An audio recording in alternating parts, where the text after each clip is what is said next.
Let's begin talking about chemical reactions now with our mass and energy balances.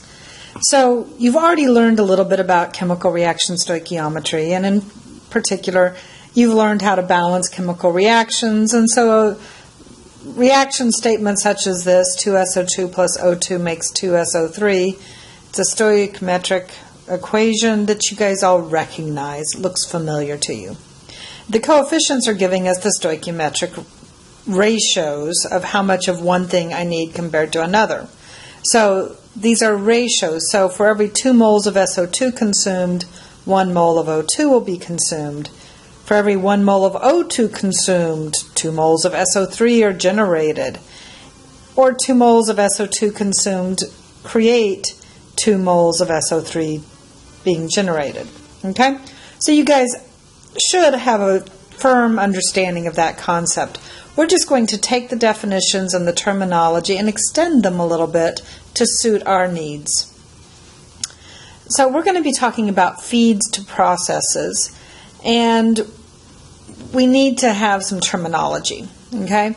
So reactants fed to the process, if they are fed in the same ratio as the stoichiometric ratio, then they are in stoichiometric proportion.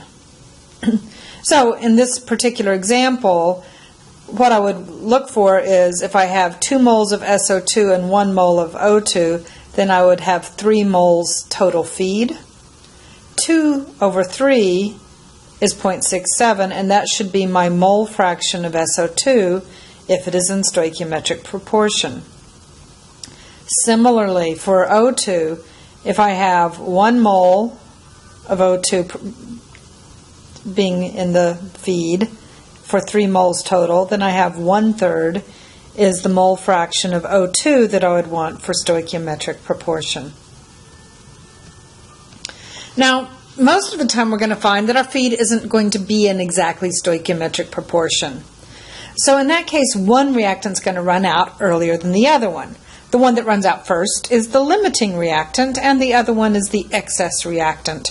Or if you have multiple reactants, then excess reactants. You will only have one limiting reactant typically. Now you can identify the limiting reactant by comparing the mole fraction of what you have in the feed to what is stoichiometrically proportional. The limiting reactant is the one that's going to have the mole fraction smaller than stoichiometric proportion. So let's just look at a couple of examples here. I want you to take a moment to think about what you believe the answer is, and then we'll come back and look at it. So we've got, first one is a feed of 50% SO2 and O2, and the second one is 1/4 O2 and 3/4 SO2. And in each case, I want you to identify the limiting reactant. Now let's go ahead and look at those answers. So in the first case, 67% SO2 is what's required to be stoichiometric. That's less than what is the stoichiometric proportion, 50% is, so therefore SO2 will be limiting. If you were to look at the O2, that would be 50% O2 in the feed compared to 33% for stoichiometric, so that would be excess. Now in this next case, O2 is going to be limiting because I need that to be 33% or 1/3, and I only have 1/4. So that's going to be our limiting reactant. For the excess, I'm going to have to talk about how much extra I have.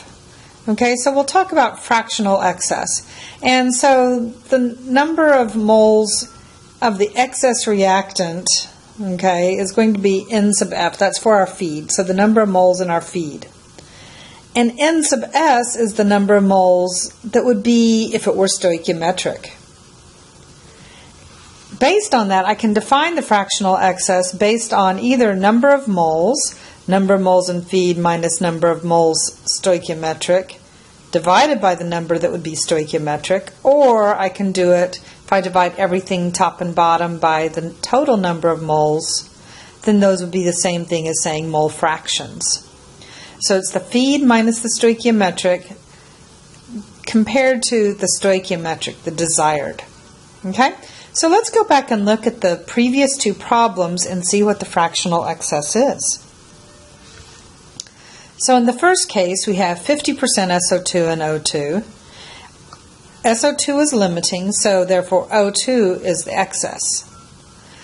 So the fractional excess, well, it's 50% O2. I needed 1/3. Divide by 1/3. Turns out that the fractional excess is 50%. I have 50% more O2 than I really need. Okay, so I should expect whatever feed comes in of O2, half of that will be left at the end. If I look at the other example, well, SO2 is the one in excess, O2 is limiting, SO2 is excess. The fractional excess, I have 3/4 in the feed, I needed 2/3, divide by the 2/3, and I get 1/8. And we'll pause there. We'll come back to fractional conversion in the next video.